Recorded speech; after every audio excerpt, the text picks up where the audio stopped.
Okay, we're back. I apologize, my last video ran longer than I intended for it to, but those three elements are incredibly important to developing a good narrative story, so I wanted to make sure that you understood them as best I could explain them. So today we're going to talk about four other elements that are also important, but not maybe as important, and certainly not as important for this particular assignment. So, okay, the first one, and this is the same PowerPoint or Google slide from yesterday.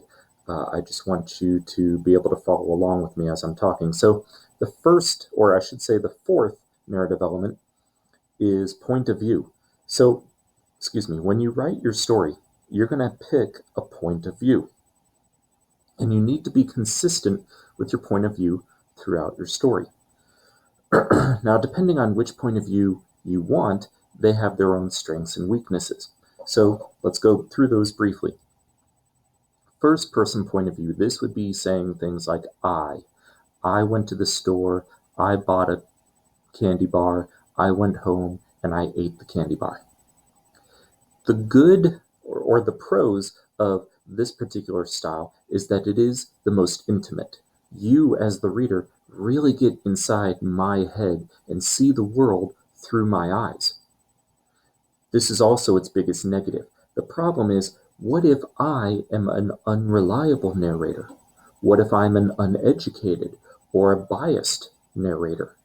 Well, now you're seeing the world through what they call rose-colored glasses, if you will. So, for example, a famous example of this is The Adventures of Huckleberry Finn, where you're seeing the world through, and that's not necessarily first person, but the point of a biased narrator is what I'm getting at, is Huckleberry Finn, in that you are seeing the world through his eyes. Well, he's a 10-year-old kid who lives in the Deep South and has some, this is during the 1800s, so he has some very distinct feelings about race relations.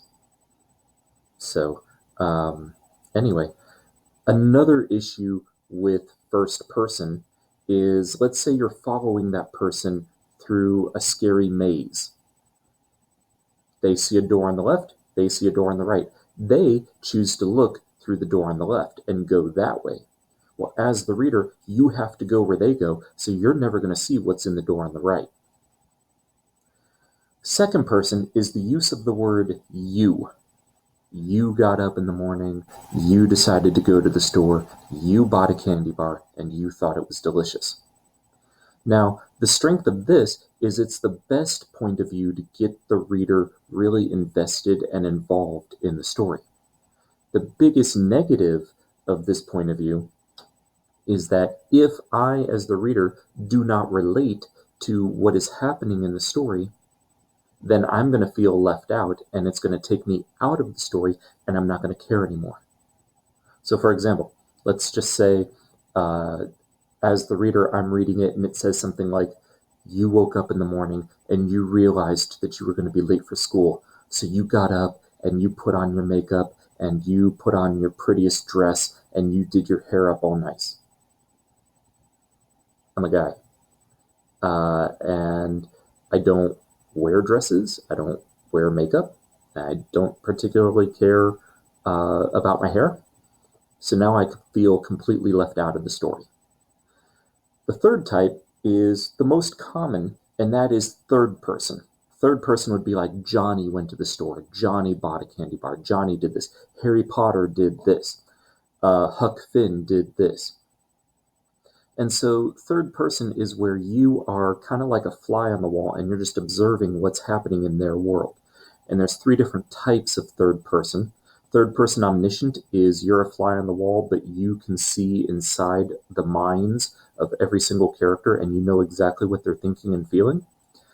Third person limited omniscient is that you can get inside the head of one particular character and know what they are thinking and feeling, but not the other characters. And then third person limited is you are just a fly on the wall. You have no idea what the characters are thinking. You just see what they're doing. So pick one of these first person, second person, or third person, and stick with it. Okay, theme, you're not going to really deal too much with theme in your own particular story in this case. Theme is a universal, big picture idea that the author wants to convey about the world at large through the events and the characters of their story. Sometimes this is a moral, like a moral of the story, but sometimes it's not. Again, characters, concepts, plots, these are all things that refer to the theme, and we're going to talk more about theme later, so I'm not going to delve too much into it right now, but that is essentially theme. Symbolism, if you want to sprinkle some symbolism in your story, that would be great. Symbolism is just when an object or an idea or a character or an action means more than the surface level interpretation. So for example, to some people, a cross is just two sticks in the shape of a T. To others, a cross symbolizes hope, rebirth, a second chance, salvation, whatever. So symbols can mean different things to different people. Some people take offense to certain symbols that other people don't care about. It just depends on the person. Oftentimes, these symbols have multiple meanings. What could be harmless to one person could be totally offensive to another. Symbols could be actions. How do you spot a symbol, or how do you inject a symbol into your own writing? Well, have it occur multiple times. Make specific mention to it. Give context clues to the reader as to what that thing might represent. That is more than just what it is on a surface level. Language, tone, and style. Now, language, tone, and style are things that are connected with one another. You cannot have tone without language. You cannot have style without language and tone. These things all work together. So what are they? Well, language is literally the words on the page. Okay, the sentence is the words on the page. Tone are the emotions, the feelings that those words create. And then style is the language and tone in a manner that is repetitive and noticeable, that sets it apart from other writings and tones. So for example, if I were to set in front of you two pieces of writing, one piece from Dr. Seuss and one piece from Edgar Allan Poe, and I asked you to tell me which one belonged to which author without showing you the author's names on them, you could identify it with probably 100% accuracy, because you know the style of Dr. Seuss, and you probably know the style of Edgar Allan Poe. Same thing with Shakespeare. You know his style. So this element is the one element that is found in all writing, because you can't have writing without words, right? And you can't have tone without words, and you can't have style without tone and language. So you're going to find language, tone, and style in all forms of writing. We're going to do some activities with this later, so I don't want to delve too deeply into this. And then I threw this on here because we will be talking about irony and showing examples of irony later. And so let me just briefly go over 4 different types of irony. So these are the most common types. You have dramatic irony, and you can throw some of these into your writing if you want. Dramatic irony is when what is done is the opposite of what is expected. You often see this in movies when a character, the killer is on the other side of that door.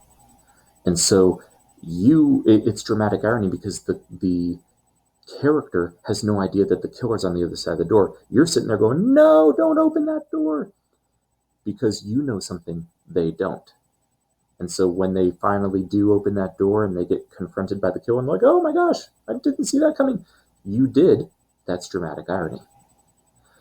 Verbal irony is when what is said is the opposite of what is meant. This is often sarcasm, although sarcasm isn't always verbal irony. Um, so, uh, again, when what is said is the opposite of what is meant. Like, yeah, that was a good idea to open that door. That would be verbal irony. Situational irony is when what is done or what happens is the opposite of what is expected. And this would be something like a fire station burning to the ground or an electric company running out of power. Cosmic irony is my favorite. Cosmic irony is situational irony to an extent that deals with greater powers, the cosmos, if you will, the universe, or a deity, whatever. There's a famous real-world example of cosmic irony that I love, and it is dealing with the Titanic. When the Titanic was first built, there was a lot of speculation, there was a lot of worry about it because it was the largest boat of its time. And there was a lot of speculation that it was just going to sink as soon as they set sail. And they asked the creators of the Titanic what they thought about this. Aren't you worried that this boat's going to sink? And one of them scoffed and he goes, not even God can sink the Titanic. Cue the iceberg, right? That's cosmic irony. And that's all I got for you. Again, we're going to talk about language, tone, and style more later, and the same thing with theme.